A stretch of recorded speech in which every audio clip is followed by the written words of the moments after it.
What is up? Welcome back. My name is Brady. This is Be All In Sports. We're coming back again after last night's pretty stellar performance. Went 9-3 on our picks.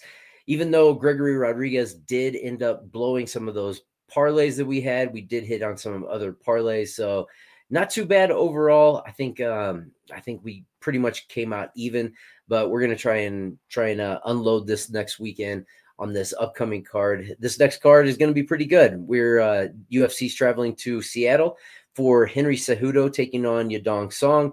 It's going to be a nice little bantamweight matchup. Cejudo obviously is on the latter half of his career, coming back from retirement. This is his third match after coming back, so we'll see how he does this time. We're going to break down this, and we're going to break down all the rest of the fights coming up, but if you're just new to the page, please hit the like and subscribe. Let us know in the comments on your picks. Let us know if we're seeing the same thing eye to eye, or if you got some picks different than me. Let us know in the comments what you got. But without further ado, we're going to get right into this card. We're going to start these prelims off with a pretty decent matchup here. All right, this first matchup is going to be between Modestas Bukauskas and Rafael. Right now is he's 16-6. Sakara is 11-1. He did suffer his last outing, was his debut in the UFC, where he did suffer that loss. So Ibo Islam, who is on this card actually later on. And Bukauskas is coming off that win against Proxnio, where he had the submission. I went back and got to do a little bit of tape studies where I do think experience is going to play a factor in this one. Obviously, Bukauskas has been in the UFC longer. Sakara is the newcomer coming in, but this is kind of one of those things where it's not just the experience that I'm seeing that I think makes a difference. When I watch Bukauskas, he's one of these fighters that switches stance all the time. He's constantly switching back and forth. And his movement is he's always on the move, circling usually outside of the octagon. And I think that's going to be a problem for Sakara because when at least the tape that I'm watching, he doesn't seem to be that fighter that has a high volume of striking, where Bukauskas is constantly going to be hitting you and moving, hitting you, move. And I think that if you're looking at Sakara, what he does well is he picks his moments and then he goes. And I think in this one, that could cause him a problem because it might not actually be there the way he would hope that it would. And I don't think that Bukauskas is going to necessarily slow down. He has a pretty good gas tank. He seems to be on the move constantly, and it doesn't seem to be anything that is taking away from his power later on in rounds and his speed later on in rounds. He's pretty athletic, and not that Sakara isn't. It's just he's young, and I still did not. Obviously, we didn't get to see very much in the first matchup due to Aslan knocking him out pretty quickly. But these guys are about the same size, and just due to the experience, Bukauskas, you got to understand, he has fought some decent competition. Tyson Pedro, he's had Zach Pauga, he's had Vitor Petrino, which that one he did get the loss in. He can be chinny at times, and that can be a problem because Sakara does have the power to knock you out. That is going to be something that he's going to have to avoid. But I think it's going to be the movement and the lack of volume from Rafael Sakara that is going to kind of throw the game off. I think he's going to have trouble finding and landing that big shot on Bukauskas. Unless Bukauskas just comes in kind of like he did on Proxnio, where he ended up taking the head kick after coming in a little bit wild. Sometimes he does get a little bit wild with his striking. But overall, I think this is going to be a matchup that Bukauskas is going to take. I think it's going to be one that'll go a little bit longer. But I do see a finish happening in this one. If a finish happens, I think you're more likely to see that on the Sakara side. But in this one, I am going to pick Bukauskas. I think if Bukauskas wins, I don't necessarily think that he's going to be able to knock out Sakara. It could happen, but I'm looking more at this going to the distance with Bukauskas as the winner. I haven't put any bets on him right now, and this is one that I'll probably stay away from, to be honest with you, just because Cerqueira coming in, I don't like it when they come in and they get that loss and then they're coming back, and Bukauskas can go either way at times, but I'm going to trust that he can get this done if he just plays the game smart, uses his movement, stays on the outside, and doesn't fall a trap and get caught by Cerqueira. I think that's one of the only ways that Cerqueira is going to win this match, because I don't think it's going to be volume. I think Bukauskas is going to be the busier fighter in this one, so I think he gets it done by decision. All right, next up, I am excited about this fight. We get to see Mansour Abdul Malik taking on Nick Klein. I'll just go ahead and let the cat out of the bag. I'm going to go ahead and pick Abdul Malik. He's gone to an astronomical favorite, which I do kind of get it. After watching his tape, he's super aggressive. He is young. He's coming in hungry. He definitely has ways to win this match. He's heavy on top. He's got a good wrestling game. He's definitely got the striking. And Nick, if I remember right, he was a replacement when he came into the Contender Series, and he did look good in the Contender Series. Nothing to knock him there, but Malik was also a Contender Series alum, and I believe, he took on Wes Schultz, and he had a ground and pound victory in that one, and just dominated. It wasn't even close. And then he came in, had his debut against Todorovic, who he got the KO there as well. That was about 3 months ago. And it's been about 4 months since we've seen Klein coming off that Harold Souza submission win when he was on the Contender Series. This is going to be his debut.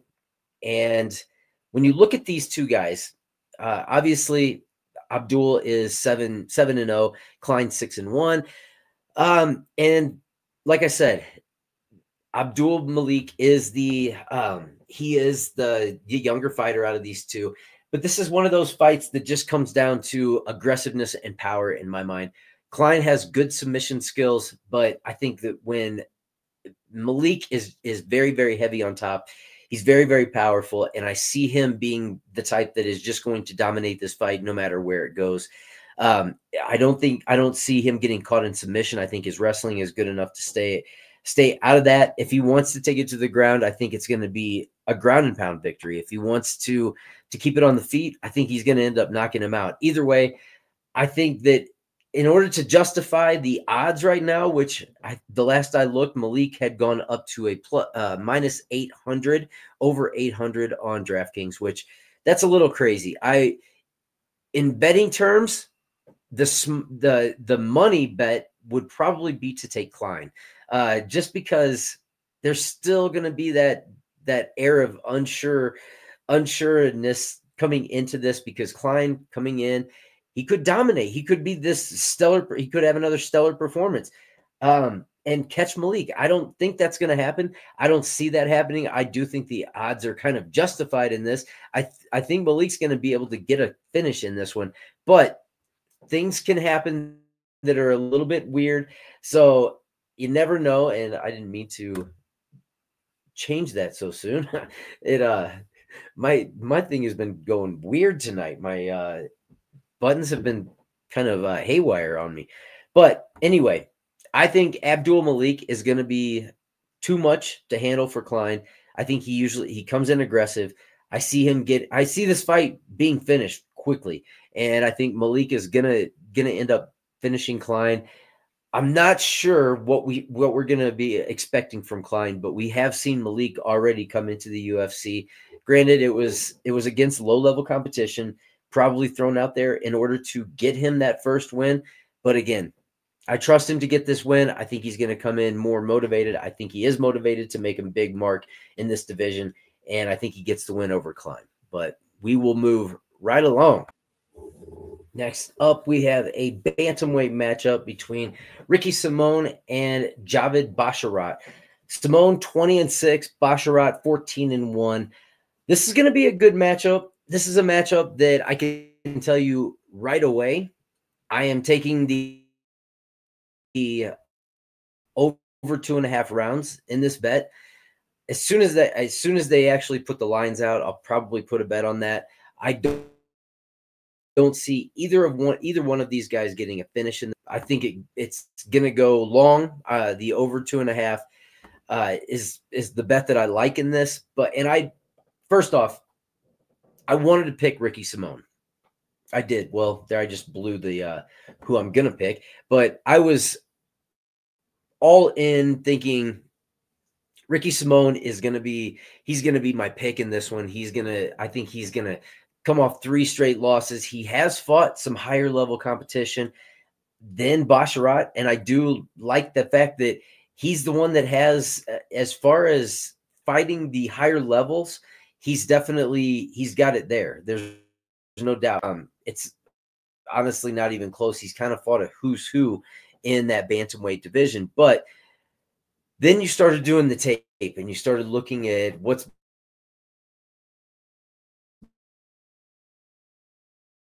been going on a little bit, and I can't help but think that he used to get a lot of takedowns in his matches. He used to have, sometimes double-digit take record here recently. And granted, I know you're fighting higher level competition in some of these matches, and I wouldn't expect you to be able to take these guys down as much. But I also think that Basharat is still that high level competition. Not so much in the danger factor, but I do think that he does carry that factor as far as winning matches. He knows how to win. He's a very high IQ fighter. He knows what his strengths are. He's not trying to go out there and necessarily knock you out every time. He will take the knockouts when they come. He'll take the submissions as they come. But he is the decisionator. He's like the all-time decision. He's not knocking a lot of people out. He does have power, but it's not carrying. Have a weakness in that realm at all. So I don't think there's going to be a finish by Simon as far as knocking him out that he has in the grappling area and on the bone. I would look more on the other side of if there is a finish. I think Basharat would finish Simon more likely than the other way around. But I got to side with the person that I think is on the rise right now. And unfortunately, I think Simon's going to get his 4th loss in a row here. I just have to side with Basharat. I think Basharat gets it done by decision here. I just can't see this going any other way right now. Would like to see Simon get the win, but I still keep coming up with Basharat. So Basharat by decision in this one. All right, next up, we have Nursultan Ruziboev taking on Eric Mechanico. Eric Mechanico is making his debut in the UFC. I don't know if he was going to be possibly on the Contender Series at one time, and that's the way they did that, or what the deal was there. But they're bringing him in to fight Nursultan Ruziboev. This one is kind of this just popped up. I think this card obviously has had a lot of cancellations here, so I think they tried to fill this card. Ruziboev is going to have the more experience in the UFC. He's going to have the size advantage here. What's interesting is this is going to be a middleweight matchup. Ruziboev's last match was at welterweight, and he might have been a little bit gassed. That was against Joaquin Buckley when they fought. So we'll see how he looks at this at middleweight. I think this is probably going to fit him a little bit better. I don't think he's going to expel himself getting to that weight at all. Mechanico, on the other hand, had been fighting. His last match was at 205. So he's going to be coming down in weight. We'll see how he handles the transition down, and we'll see how Ruziboev handles the transition up. Overall, Mechanico has not, from what I can see, fought the type of competition that Ruziboev has. He's already had some decently high level competition in the UFC. Obviously, Buckley going the decision with Buckley does show a lot. That was a question that we had. Or wait, maybe I'm wrong on that. Did Buckley? Yeah, no, they went to decision. So just going to decision with Buckley, that's an experience factor right there, even if you do lose. So I have to go with the experience here. I can't trust a newcomer coming in, even though you always want to see something like that. I just don't think it happens against Ruziboev. He's going to be motivated to come back and get a win. Coming off that last loss, he wants to get back in there and get that back. I think he does get that back. I think this is going to be something that don't blink, because you're probably going to miss something. This is he's probably going to try and get it to the ground. If he does, it's going to be a ground and pound or submission victory, I would say, for Ruziboev. He always does try and get it out of there quick, which that's his method in most cases. The fight with Buckley, I think, kind of opened his eyes to that other realm, that once you start stepping up into higher level competition, this may happen a little bit more. So be prepared for that as well. I think he's going to come in ready to go in this one. So I am going to pick Ruziboev to get the win over the newcomer Mechanico. Next up, Jan Kutalaba taking on Ibo Aslan. Jan Kutalaba is getting up there. He's, coming off of his last fight was a win against Ivan Erslan. I think that might have been the guy coming in on short notice. On the other hand, we do see Aslan is coming along. He's starting to get more experience in the octagon. This will be his third appearance. And I just think that this is one of those fights. You got one guy going on his way out, one guy coming in. Kutalaba has never been that impressive. The most impressive thing about him is probably his weigh-ins, honestly. They're fun to watch. He usually paints himself up a little bit and then screams in the guy's face. Everybody kind of knows what to expect. He's a good fighter, but he gets wild at times, and he does not have a very good gas tank, especially when he's not on the winning side. He's not getting it. If he's getting the best of the other guy, then yeah, he can be more composed. But if he's getting clipped and it's just not going his way, he's probably going to get wild. He's going to start doing some stuff that has you questioning his fight IQ. And I think that's where we're at with this one. I think that with Ibo Aslan, he's going to be the more composed fighter. I think he's going to be patient, but he will be able to land on Kutalaba. He's going to find a way to put him out. And this is a fight that I don't see it going the distance at all. I think one of these guys is definitely going to sleep. My money is going to be on Aslan to get this done. I think he's the hungrier fighter. Kutalaba is, like I said, I think he's on his way out for the most part.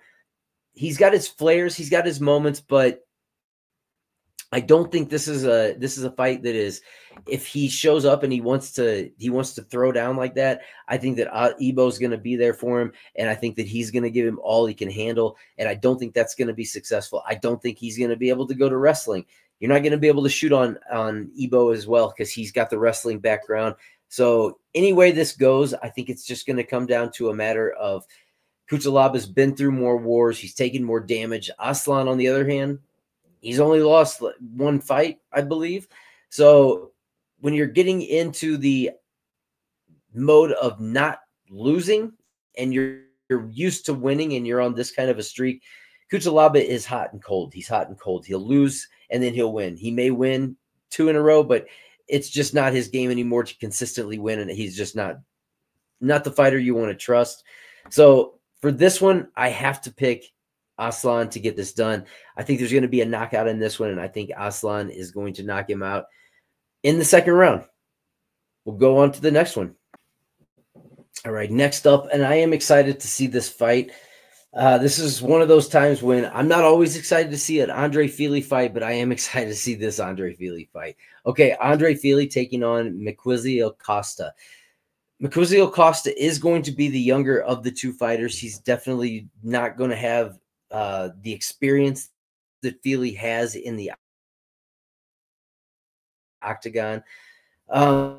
But he's coming along. He's coming along nicely. He has had he did lose to Steve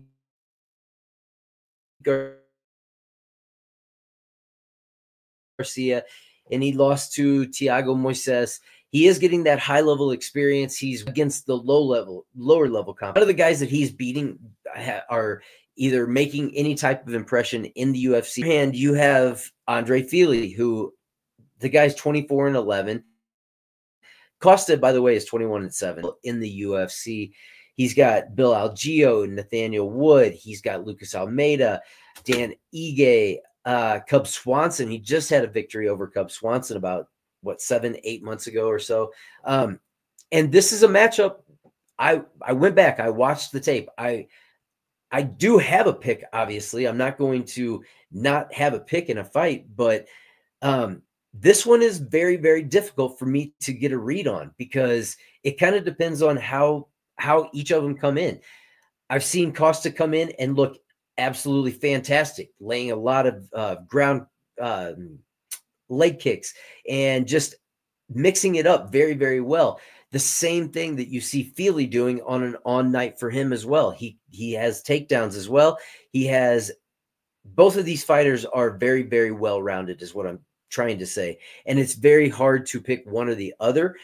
In this case, I had to go experience. That's the only difference that I see really in both of these guys.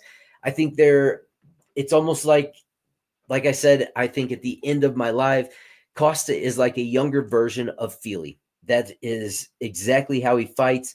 Very aggressive style. Feely fights very aggressive. He will take one to give one.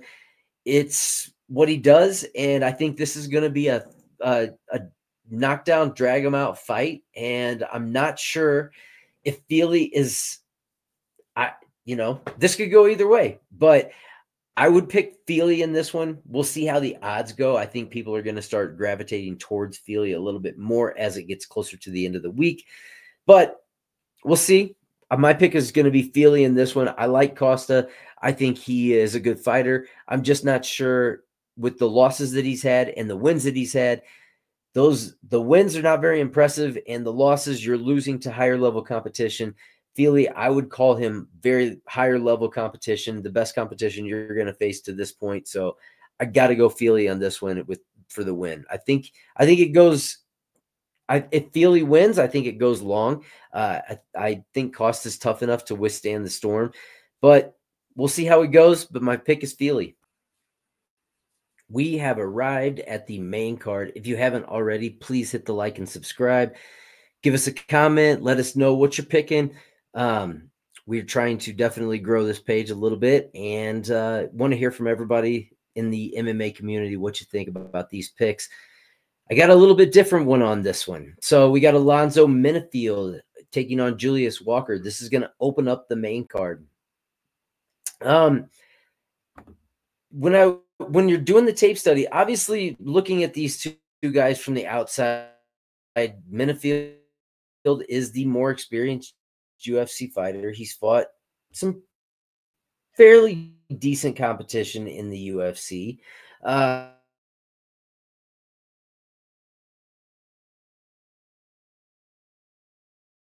He is coming off 2 losses, but those losses, again, were to high-level competition.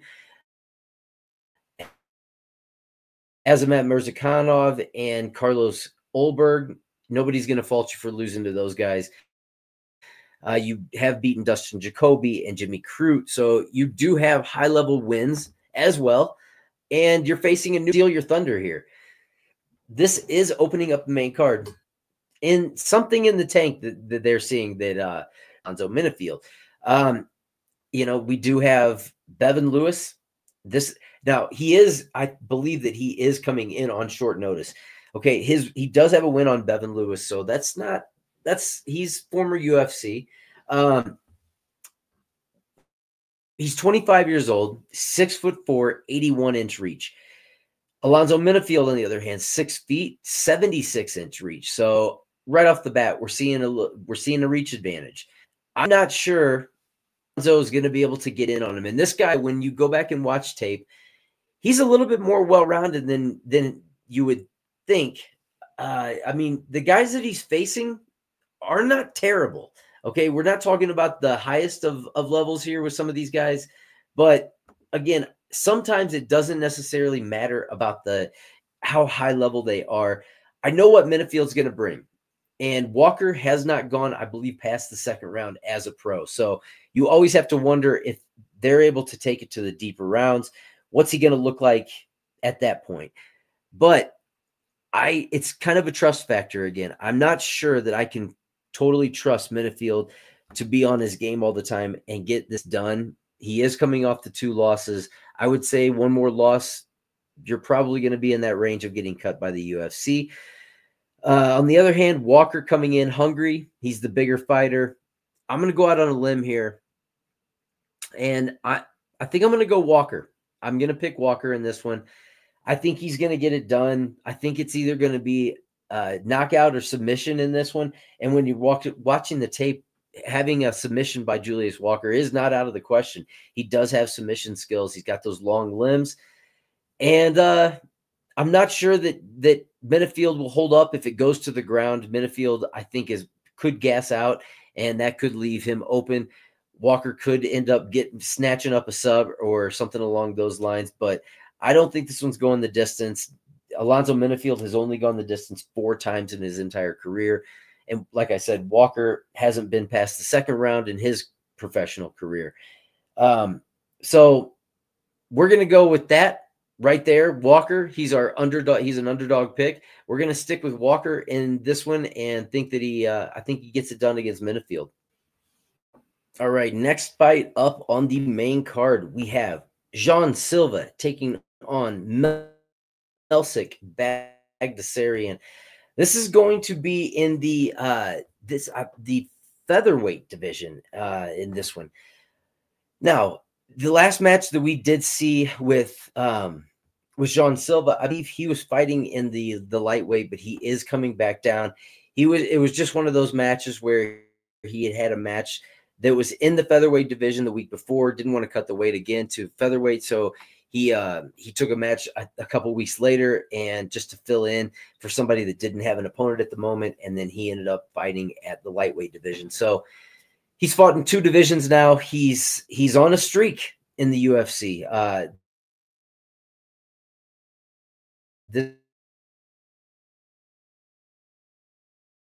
3rd fight officially in the UFC. He's, his first fight wasn't big. It was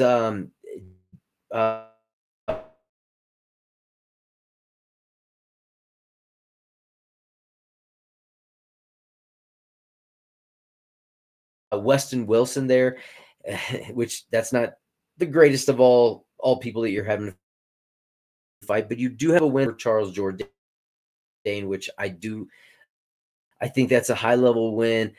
And then you have on the other side, you have Bagdasaryan, who has been away from the game for a little bit. He's coming up on a year, and it's the way it goes. But let me tell you, when I watch these 2 guys fight, Jean Silva has ground skills, obviously. He's with the Fighting Nerds. You know the camps that they're in. Bagdasaryan, on the other hand, is a very high-level kickboxer, Muay Thai kickboxer. And he's very, very fast. I think in this matchup in particular, Bagdasaryan is going to have a speed advantage. Those kicks come very, very fast. Jean Silva likes to pick his moments. He likes to he'll get in a firefight, has no problem with it. He kind of showboats a little bit and points out things to you, and doesn't always, He's not as like throwing constantly all the time. Bagdasaryan, on the other hand, is always going to be hitting you with leg kicks. He's always going to be hitting you with something constantly, and you have to keep that in mind. These guys both throw high volume, but I think Bagdasaryan does it in a little bit different method. His kicks to the body are going to be effective. I think everything is going to be about breaking you down for later. He was super, super pissed on his last match it wasn't the last one, but when he lost against Josh Kulabau, I don't think he was losing that match at all. I think he was winning that match up until the point that he ended up getting submitted, which that's going to happen. He ended up falling down, and Kulabau was very, very slick in taking his back very quick. So I don't think Silva's the type that's going to be able to do that in that amount of time. I don't think he's going to be as quick as Kulabau is to jump on next. Maybe I'm wrong, but that doesn't seem like his game, and it doesn't seem like Silva doesn't seem like the quick fighter. He seems like the more power and boulderish type, not the precision and speed type. So I don't think he's doing anything fast. Bagdasaryan is going to outpoint him. I think this fight goes long. Silva hasn't been knocked out. I don't think he's going to knock Bagdasaryan out. I think Bagdasaryan I think he can avoid the heavy punches. And to be honest with you, Silva, yes, he does have knockouts on his record. I get that.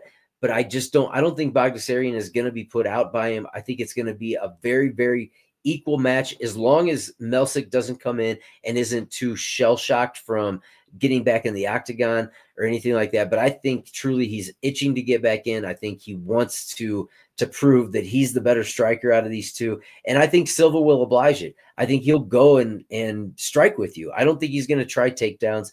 I don't think that's the way it goes with him. And I think that you are getting a seriously good price, because Bagdasaryan's been out of the game for so long that people forget how good he is. But this guy is a high-level striker, and I think he's going to put it on Silva in this one. So I'm loving the odds for this. Plus 425. This is going to be my underdog right here. I'm going to be putting a bet in on this one. I love it. Even if you put in, 25, 50, whatever you feel comfortable with. I'm taking Bagdasaryan in this one. Judges are weird anyway. And at some point, the showboating and the, pointing stuff out and then giving them the opportunity to strike you when you're doing stupid shit like that could not help you in the eyes of the judge, So that's why, all things combined here, I'm going to go with Melsik Bagdasaryan. I think he gets this done by decision. I might double up a little bit as the week goes on with this one, put one in by decision, because I don't think he's knocking him out. I don't think he's knocking Silva out, but I also don't think Silva's knocking him out. And then we're leaving it to the judges. I think the judges suck, and Silva's going to have to make some impression getting him down. I don't think he'll go for a takedown. I think he wants to prove the striking advantages. So I think it's going to be Bagdasaryan in this one. That's where I'm going with my pick. I'm going to put some money on it. We'll see how it turns out, but that's what I'm doing. Let's on to the next. All right, next up we have Rob Font taking on Gene Matsumoto. I'm not even going to go back and forth with this one. The pick is Matsumoto here. Look, when you look at these two fighters, Font is he's a one-trick pony. Okay, he's got great boxing, great stand-up, but that's it. It's just going to be stand-up. It's just going to be leg kicks and basic striking. Matsumoto, on the other hand, has a wide array of striking.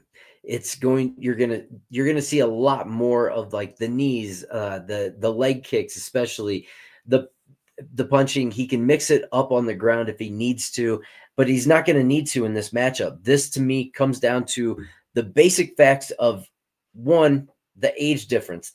And I think the age and speed are going to be in the favor of Matsumoto in a big way.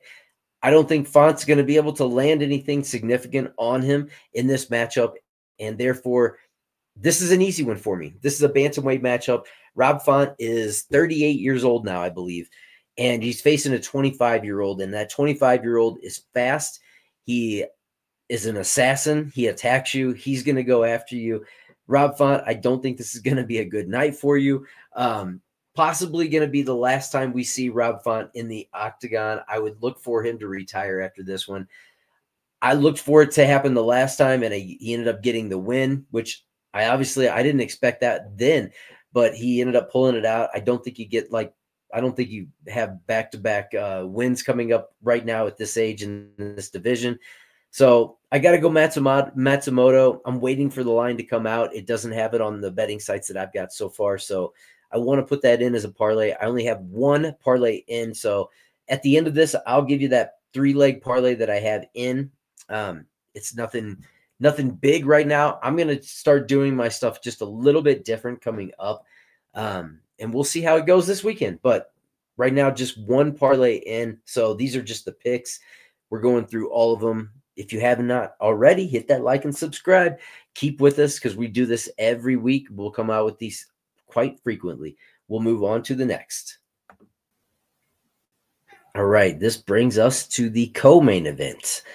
Brendan Allen taking on Anthony Hernandez.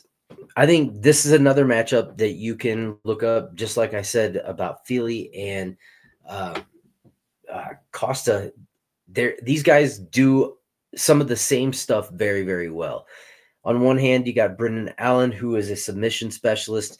He's subbing the guys that usually sub other guys that you wouldn't expect him to be able to sub, but he's beating a lot of his opponents in the same way that they usually beat other opponents. So that's impressive right there. Anthony Hernandez, on the other hand, he's beating people in his own way, but he's beating people just outlasting them, almost doing it in a Marab fashion where he's just relentless on the last fight that he had with Michel Pereira, where he just takedown after takedown. I think he was in double digits on the takedowns. So anytime you're doing that to somebody, you're wearing them down. That's impressive that you can maintain that type of pace and energy throughout a fight. Brendan Allen, on the other hand, when I watched his last fight against Nasruddin Imavov, granted, it was great. He looked amazing in the first round, got the takedown and did everything that you would expect him to do. And then in the second round, it was almost like he could not get a takedown to save his life. The rest of the match, he could not get a takedown. He only had one. I think he was 1 for 10. That to me scares me in this situation because you're going to need takedowns in order to finish Anthony Hernandez. I think if you could possibly get him down, then you could beat him the same way that you would beat all your other opponents by subbing them. And I think that you would find a way to get it done. But with him, I think he's constantly going to be on you. And I'm not sure that that's going to be a method that Allen can deal with over and over and over again. And as it keeps getting further in the match, you're going to start wearing down a little bit, I think. And Anthony Hernandez is no idiot. He can get out of submissions. He's a submission artist himself. So when you're looking at what they do best, Allen, I love the gym that he's at. I love who he's training with. He's obviously around a bunch of great training partners every day when you're at Kill Cliff. But Anthony Hernandez, on the other hand, I think the takedowns are just going to be relentless. I honestly did have Allen picked right at the beginning. That was my pick. I like Allen better. I'm a bigger fan of his, honestly, but then when I'm just looking at it and I'm breaking it down a little bit more, it's really going to be hard to get around Hernandez's style. And I think that this one is going to play into him a little bit better. I think on the ground, he's going to have the ability to change it around a little bit, and he's going to be able to avoid submissions, I think.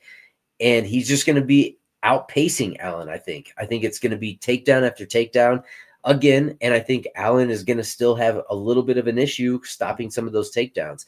He didn't have to do it against Imavov because Imavov was going more for the striking, and but I think this is going to be a little bit different, and I think it's all about pace in this one. So even though I like Allen better, and I wanted to pick him in this matchup, and I'm going to do some more studying. We're only at Sunday, so things could change in the middle of the week, but as of right now, I am going Hernandez.